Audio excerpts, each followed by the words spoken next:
Bismillahirrahmanirrahim. Assalamualaikum warahmatullahi wabarakatuh. Perkenalkan, saya Rahisman Sagandi dari jurusan Administrasi Pendidikan Universitas Negeri Padang, NIM 190002136. Baiklah, kali ini saya akan membahas materi tentang manajemen humas, yaitu membangun citra lembaga. Istilah citra menurut Sandra Oliver tahun 2006 di KBBI, yaitu suatu gambaran tentang sikap mental, ide yang dihasilkan oleh seseorang atau organisasi atau kepribadian yang ditunjukkan kepada publik oleh seseorang. Nah, di dalam publik terdapat internal dan eksternal yang dapat menentukan seberapa hebat atau pandainya kita, serta bisa menjaga atau memprogrammer atas ucapan atau ungkapan yang kita ucapkan ke publik. Dengan itu kita dapat menunjukkan citra yang baik. Maka istilahnya melakukan sesuatu, berbuat sesuatu, harus berpikir dan harus didesain sedemikian rupa supaya tidak salah mengucapkan, melangkah ataupun berbuat. Nah, istilah citra lahir dalam 3 konsep, yaitu penelitian, anggapan, pendapat, atau gambaran tentang sesuatu. Terkadang publik tidak bisa disalahkan dikarenakan penilaian, gambaran, atau persepsi yang muncul akibat dari apa yang kita sampaikan, apakah itu sadar ataupun tidak sadar. Nah, karena yang namanya komunikasi itu jauh diperbanyak gitu. Jauh diperbanyak diketahui yang verbal daripada non-verbal. Non-verbal telah dipercaya, sedangkan yang verbal itu masih sering bermasalah. Tanpa mengatakan suatu pun, apa yang dilakukan, gerak-gerik yang kita lakukan juga indeksi yang ditangkap orang lain itu juga menjadi penilaian serta kesimpulan tentang kita. Nah, jadi dapat disimpulkan citra itu adalah sebuah penilaian, gambaran, dan sebuah anggapan atau pendapat serta pandangan yang sudah disimpulkan akibat stimulasi yang kita berikan. Siapapun yang bisa melihat atau merasakan langsung tentang kita, mereka punya hak untuk menilai kita gitu. Mereka patut untuk mengomen kita gitu. Nah, yang menilai yang mempunyai anggapan serta yang membentuk gambaran, pada akhirnya publik kita lah yang menentukan serta melakukannya gitu, atau publik internal kah maupun eksternal gitu. Bagaimana pemikiran negatif orang dapat hilang. Satu titik penilaian ketika publik secara universal menganggap lembaganya lah yang seperti itu. Citra itu bisa dibenahi dan diperbaiki meskipun butuh waktu jauh lebih lama daripada membangunnya gitu. Jadi jangan sampai yang namanya citra itu rusak. Nah, untuk memahami citra dalam konsep organisasi yang lebih besar, kita dapat mencoba merealisasikannya dalam konteks personal gitu. Misalnya nih, ketika kita ingin dianggap sebagai mahasiswa yang cerdas, banyak yang harus kita lakukan gitu. Dan kita rencanakan serta didesain sedemikian mungkin. Kemudian bagaimana hasil desain itu kita komunikasikan dengan publik. Di dalam yang ada di dalamnya itu adalah lembaga ketika kita ingin dianggap sebagai mahasiswa yang pintar dan berprestasi, serta dapat menilai itu menjadi gampang buat kita. Nah, yang pertama dosen gitu kalau kita jadi mahasiswa, yang kedua teman-teman kita gitu, yang ketiga siapapun yang berada di lingkungan kita, lembaga perguruan tinggi seperti pegawai, dekan atau stakeholdernya gitu kan, ke jurusan atau ketua jurusan atau rektor. Nah, dan yang kita lakukan semua itu harus didesain gitu. Tugas kita harus benar-benar dikerjain, cara komunikasi kita harus baik gitu. Teman-teman harus oke, bukan sembarangan gitu. Ketika kita di kelas kita tunjukkan keaktifan kita gitu. Sopan santun kita dijaga, berkomunikasi dijaga gitu pada tempatnya. Jika tidak didesain, bisa saja pemikiran orang negatif terhadap kita. Oleh karena itu, citra itu muncul ketika stimulus yang kita berikan. Jadi jangan salahkan orang lain ketika menilai apa, siapa dan bagaimana kita, gitu. Mungkin citra kita rusak di pandangan orang lain, mungkin salah paham atau memang karena kita yang menciptakan asumsi tersebut. Gitu. Nah, makna dari komponen citra ini ada 3. Yang pertama itu realistis. Nah, realistis ini bagaimana gitu. Realistis ini dia sesuatu yang nyata dan data yang sebenar-benarnya gitu. Kemudian ada sesuatu yang ideal. Jadi kita harus mempersiapkan lulusan yang bagus untuk mampu menyesuaikan diri dengan tempat kerjanya nanti.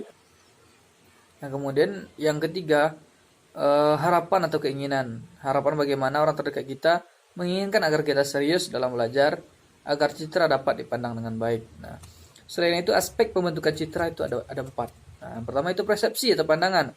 Pandangan itu muncul ketika pengamatan terhadap unsur lingkungan yang dikaitkan dengan suatu proses pemaknaan, di mana arti unsur individu memberikan makna terhadap seseorang ataupun lembaga akibat rangsangan berdasarkan pengalaman. Jadi persepsi orang bagaimana itu tergantung apa yang kita lakukan gitu. Kalau dari perusahaan, bagaimana perusahaan itu kualitasnya bagaimana itu yang dilihat orang itu adalah persepsi orang gitu.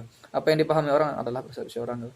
Jadi kemudian yang kedua, wawasan atau pengetahuan yang berhubungan dengan daya nalar seseorang maupun itu publik, masyarakat serta pemikiran dari orang yang memiliki persepsi tersebut. Nah, jadi wawasan atau pengetahuan masyarakat itu sangatlah menentukan tingkat persepsi baik atau buruk kita gitu. Kalau kita memang memiliki banyak wawasan, kita akan memperbagus persepsi masyarakat terhadap kita gitu, publik terhadap kita. Kemudian yang ketiga ada motivasi. Motivasi setiap orang itu mempersiapkan sesuatu tergantung dengan motivasinya yang muncul dari kalangan publik. Jadi motivasi inilah juga menjadi strategi untuk kita melangkah ke jenjang berikutnya gitu. Yang keempat, sikap. Adanya kecenderungan pada persepsi, berpikir dan merasakan banyak hal dalam menghadapi objek, ide, situasi terhadap suatu hal atau lembaga orang ataupun perusahaan gitu. Untuk gimana sih cara kita menghadapi sesuatu gitu, itu namanya sikap. Nah, kemudian ada cara mengubah citra diri sendiri atau situasi lembaga. Yang pertama itu memperbaiki tampilan. Nah, kalau kita berbadi nih, tampilan lebih rapi dari sebelumnya gitu kan, atau berbeda dari sebelumnya, jika kita menjadi daya tarik terhadap publik gitu. Kemudian yang kedua, sering berkomunikasi yang baik dengan orang banyak gitu.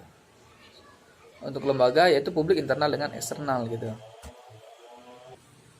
Nah, kemudian yang ketiga, mempromosikan diri atau membuat penilaian menjadi positif tentang bagaimana kita gitu. Kita promosikan diri kita ke orang lain.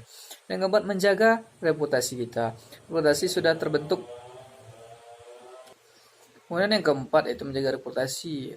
Reputasi yang sudah terbentuk berarti dijaga sekian rupa supaya apa? Pandangan orang terhadap kita tetap bagus gitu. Kemudian Frank Jeffkins berpendapat ada beberapa jenis citra, di antaranya yaitu citra bayangan atau mirror image. Jadi citra ini melekat pada orang dalam atau anggota-anggota organisasi, biasanya adalah pemimpinnya, mengenai tanggapan pihak luar tentang organisasi itu gitu.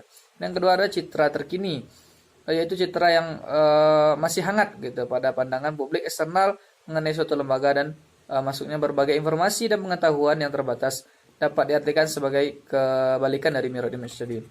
Yang ketiga citra yang diharapkan gitu, wish image gitu, merupakan suatu citra yang diinginkan oleh pihak manajemen. Citra ini juga tidak sama dengan citra yang sebenarnya gitu. Yang keempat, citra perusahaan atau corporate image merupakan citra dari suatu lembaga secara keseluruhan gitu. Kemudian yang kelima, citra majemuk, perwakilan dari lembaga termasuk individu yang dapat menurunkan citra yang heterogen dengan lembaga tersebut. Secara keseluruhan, jumlah citra yang dimiliki oleh suatu organisasi atau instansi gitu. Citra majemuk. Kemudian keenam, citra baik dan buruk. Kedua macam citra ini bersumber dari adanya citra-citra yang lain, citra-citra yang berlaku yang bersifat negatif ataupun positif gitu.